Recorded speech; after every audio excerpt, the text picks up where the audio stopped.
ഇനി നമുക്ക് അടുത്തതായിട്ട് നമ്മുടെ ഓർമ്മയിൽ എന്നും നിറഞ്ഞു നിൽക്കുന്ന ചന്ദ്രിക ടീച്ചർ. ഓക്കെ, അപ്പോൾ ചന്ദ്രിക ടീച്ചറെ ഓർമ്മിക്കാനായിട്ട് കുറച്ച് സമയം മാറ്റി വയ്ക്കാം. അതിനായിട്ട് നമുക്ക് ജെനി ഡോക്ടറെ വേദിയിലേക്ക് ക്ഷണിക്കാം. ഈ ദിവസം ഞാൻ ഭയങ്കര ഇമോഷണലായിരിക്കും. ആരും വിഷമം വിചാരിക്കരുത്. കാരണം ഇതൊരു, നേരത്തെ പറഞ്ഞു, ഹൃദയങ്ങൾ കൂടിച്ചേരുന്നൊരു ദിവസമായിട്ടാണ് ഞങ്ങളുടെ ഉള്ളിൽ. ശരിക്കും ഈ ഒരു ദിവസം ഏറ്റവും കൂടുതൽ എല്ലാവരും ആഗ്രഹിക്കുന്നു എന്ന് പറയുമ്പോഴും അതിന് വേണ്ടിയിട്ട്, ആ ഒരു ദിവസം എത്താൻ വേണ്ടിയിട്ട് ഒരു 2-3 മാസം മുൻപേ എന്നെ ഇങ്ങനെ പ്രഷർ ചെയ്തുകൊണ്ടേയിരിക്കുന്ന ഒരാളാണ് ചന്ദ്രിക ടീച്ചർ. ഒരു പക്ഷേ നമ്മുടെ പരിപാടികളിലൊക്കെ തലേ ദിവസമേ വന്ന് ടീച്ചർ ഇവിടെ, ഞാൻ എവിടെയെങ്കിലും ഒരു മൂലയിൽ ചുരുണ്ടുകൂടി കിടന്നോളാം എന്നൊക്കെ പറഞ്ഞുകൊണ്ട് ടീച്ചർ ഇങ്ങോട്ട് എത്തും. ടീച്ചർ ഒരുപാട് രോഗങ്ങളിൽ കൂടെ കടന്നു പോയിട്ടുള്ള ഒരാളാണ്. പലതവണ ക്യാൻസർ വന്നിരിക്കുന്നു, സ്ട്രോക്ക് വന്നിരിക്കുന്നു. പക്ഷേ ഇതിനെയൊക്കെ ഓവർകം ചെയ്ത് ഇനിയും എനിക്കൊരു ബാല്യമുണ്ട്, എൻ്റെ ഉള്ളിലെ ആ ഒരു കുഞ്ഞിനെ ഞാൻ വിട്ടുകൊടുക്കാൻ തയ്യാറല്ല എന്ന് വാശി പിടിക്കുന്ന ഒരാളാണ് ടീച്ചർ. അതുകൊണ്ട് തന്നെ ഇപ്പോൾ ഇവിടെ തുടക്കത്തിലൊക്കെ വരുന്ന സമയത്ത് കാലൊക്കെ വലിച്ചു വെച്ചിട്ടാണ് ടീച്ചർ വരുന്നത്. പക്ഷേ ഇടയ്ക്കിടെ പ്രകൃതി ചികിത്സ ചെയ്യൂ. ടീച്ചർക്ക് അതിൽ നിന്നൊരു എങ്ങനെയോ കയറി വരാനുള്ളൊരു സാധ്യതയുണ്ട് എന്നുള്ളത് കണ്ടപ്പോൾ ഇടയ്ക്കിടയ്ക്ക് വരും. ഇടയ്ക്ക് ഹസ്ബൻഡിനെയും കൂട്ടിയൊക്കെ വരും. എന്തായാലും കുറച്ച് നാളുകൊണ്ട് ടീച്ചർ ഡാൻസ് ചെയ്യാൻ തുടങ്ങി. ഒരു ദിവസമുണ്ട് മരത്തിൽ കയറിയിരിക്കുന്ന ഒരു ചിത്രം എനിക്ക് അയച്ചു തന്നിരിക്കുന്നു. അങ്ങനെ മരം കയറാനും മല കയറാനും എല്ലാറ്റിനും ഉന്മേഷമുള്ള ആ മനസ്സിൻ്റെ ഒപ്പം ശരീരം കൂട്ടിന് വന്നു തുടങ്ങി ടീച്ചർക്ക്.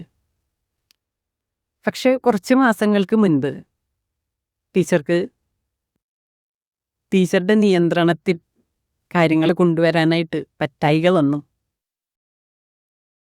അങ്ങനെ ടീച്ചറെ നമുക്ക് നഷ്ടപ്പെട്ടു എന്നൊന്നും ഞാൻ വിശ്വസിക്കുന്നില്ല. പക്ഷേ ഇതുപോലെയുള്ള പരിപാടികളിൽ ഇനി എത്തിച്ചേരാനായിട്ട് ടീച്ചർക്ക് പറ്റില്ല. പക്ഷെ ഉള്ളുകൊണ്ടുണ്ടാവും. ഒരു ദിവസം വാട്സപ്പിൽ ടീച്ചറെ എന്താ ഇപ്പോഴത്തെ വിവരം എന്നറിയാൻ വേണ്ടിയിട്ട് തുറന്നു നോക്കുമ്പോഴാണ് ഏതാണ്ട് ഒരു 18 ദിവസം മുൻപ് അയച്ച മെസ്സേജ് കാണുന്നത്. അപ്പോൾ ടീച്ചറുടെ ഒരു പുസ്തകം പ്രകാശനം ചെയ്യണമെന്നുണ്ടായിരുന്നു ടീച്ചർക്ക്. അപ്പം അതിനൊരു കുറിപ്പ് എഴുതണം. അന്നും കൂട്ടത്തിൽ എഴുതി അയച്ചിട്ടുണ്ട്. തിരക്കാണെന്നറിയാം, എന്നാലും എനിക്ക് വേണ്ടിയിട്ട് ഡോക്ടർ എന്തായാലും സമയം കണ്ടെത്തും. അപ്പോൾ ഞാൻ സമയം കണ്ടെത്തിയില്ല, കുറിപ്പ് എഴുതിയില്ല.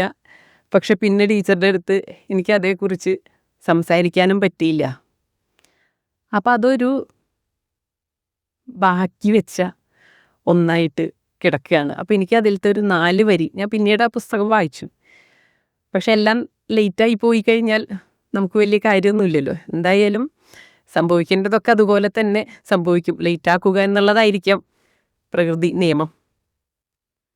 അപ്പോൾ ടീച്ചറുടെ ഉള്ളിനെ നമുക്ക് വായിച്ചറിയാൻ ഈ പുസ്തകത്തിൻ്റെ ആദ്യത്തെ ഒരു 4 വരി വായിച്ചാൽ മതിയാവും. അപ്പം ഇത് ഞാൻ ടീച്ചർക്ക് വേണ്ടി സമർപ്പിക്കുകയാണ്. ടീച്ചറുടെ സ്വന്തം വരികളാണിത്.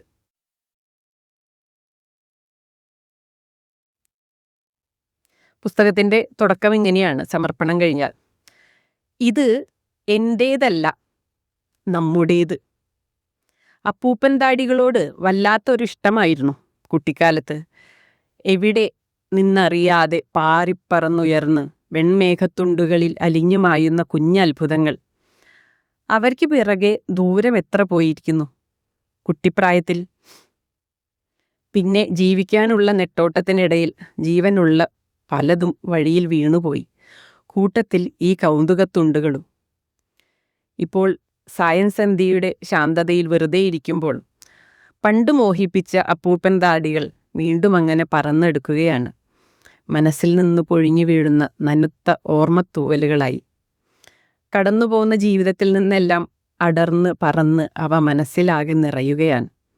അവയെ അങ്ങനെ കണ്ടും തൊട്ടും ആസ്വദിക്കുമ്പോൾ ഒരു കുഞ്ഞു വലിയ മോഹം മനസ്സിൽ വീണു മുളകുട്ടുകയാണ്.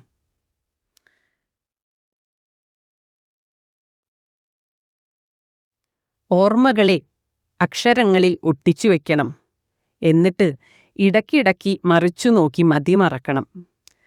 വഴിയോരത്തു നിന്നൊക്കെ പെറുക്കി കൂട്ടിയ തീപ്പെട്ടി ചിത്രങ്ങൾ, എഴുതിത്തീർന്ന പഴയ നോട്ട് പുസ്തകത്താളുകളിൽ ഒട്ടിച്ചു വെച്ച് ഇടയ്ക്കിടയ്ക്ക് മറിച്ചു നോക്കി മനസ്സ് നിറച്ചിരുന്ന കുട്ടിക്കാലത്തെ തിരിച്ചു പിടിക്കണം. വല്ലാത്ത മോഹമല്ലേ? അതിമോഹമാവാം ചിലപ്പോഴത്. അല്ലെങ്കിലോ പാതി മയക്കത്തിൽ കണ്ട ഏതോ ഒരു സ്വപ്നം. എന്നെ ഞാനാക്കിയ, എന്നെ അത്രമേൽ സ്നേഹിക്കുന്ന ഒരുപാട് പേർ. അവരുടെ അളന്നിടാനാവാത്ത സ്നേഹത്തിൻ്റെ ഫലം കൂടിയാണിത്. അവരെ ഓർമ്മിക്കാതെ, അവരെ ചേർത്തു പിടിക്കാതെ, അവരിലേക്ക് എത്താതെ ഇല്ല. എനിക്കൊന്നിനുമാവില്ല. അക്ഷരങ്ങളെ സ്നേഹിക്കാൻ പഠിപ്പിച്ചത് അമ്മയാണ്. അക്ഷരങ്ങളാണ് ഏറ്റവും വലിയ സമ്പത്ത് എന്ന് അക്ഷരമുറയ്ക്കും മുൻപേ മനസ്സിൽ ഉറപ്പിച്ചു തന്നതും അമ്മ. സ്വയം നിന്ന് കത്തി മക്കൾക്ക് അക്ഷരങ്ങളിലേക്കും ജീവിതത്തിലേക്കുമുള്ള വഴി തെളിയിക്കുന്നതിനിടയിൽ കാറ്റു വന്ന് കെട്ടുപോയ ആ നെയ്വിളക്കിന് മുൻപിൽ ഈ അക്ഷരപ്പൂക്കൾ സമർപ്പിക്കട്ടെ. ഈ വർഷം ഫെബ്രുവരിയിലേക്ക് ആയേക്ക് ടീച്ചറിൻ്റെ അതുകൊണ്ടാണ്. കാരണം ടീച്ചർ ഡിസംബർ തുടക്കം മുതലേ ഇടയ്ക്കിടയ്ക്ക് മെസ്സേജായി. എന്നിട്ട് പറയും ബുദ്ധിമുട്ടിക്കുകയാണെന്നുള്ളത് അറിയാം, എന്നാലും നാൽക്കൊന്ന് കൂടണ്ടേ. ഇതിങ്ങനെ പറഞ്ഞ് നിവൃത്തിയില്ലാതെ നമ്മൾ കൂടും. അതൊരു സ്നേഹപൂർവ്വമുള്ള നിർബന്ധിക്കലാണ്. ആ നിർബന്ധം നമുക്കൊരിക്കലും ബുദ്ധിമുട്ടായി തോന്നാറ്. ഇപ്പോൾ ചേർത്ത് പിടിക്കൽ എന്ന് ടീച്ചർ ആ വരികളിലുണ്ടെങ്കിൽ ചേർത്ത് പിടിച്ചിരുന്നത് ടീച്ചർ കൈകൾ കൊണ്ടല്ല, ഇതിലും ടീച്ചർ തന്നെ ചേർത്ത് പിടിക്കുക. വാസ്തവത്തിൽ ഈ ചേർത്ത് പിടിക്കൽ ഹൃദയം കൊണ്ടുള്ള ചേർത്ത് പിടിക്കൽ. അതാ ചേർത്ത് പിടിക്കാൻ അനുഭവിക്കാൻ സാധിച്ചാലുള്ള എല്ലാവർക്കും അറിയാം ഹൃദയത്തോടാണ് അവർ സകലെ ചേരൻ. അപ്പോൾ ടീച്ചർക്ക് പ്രണാമം അർപ്പിച്ചുകൊണ്ട് ടീച്ചർ ഇവിടെയുണ്ട് നമ്മളോടൊപ്പം എന്നൊരു സന്തോഷത്തിൽ നമുക്ക് ഇന്നത്തെ എടുത്ത പരിപാടി നന്ദി. എല്ലാവരും കുറച്ചു നേരം ചന്ദ്രിക ടീച്ചറുടെ ഓർമ്മയിലായിരുന്നു അല്ലേ? ഓക്കെ, അപ്പം ഇന്നും നല്ലൊരു ഓർമ്മയായിട്ട് നമ്മുടെ മനസ്സിൽ തന്നെ നിൽക്കട്ടെ ചന്ദ്രിക ടീച്ചറും അമ്മുവും എല്ലാം.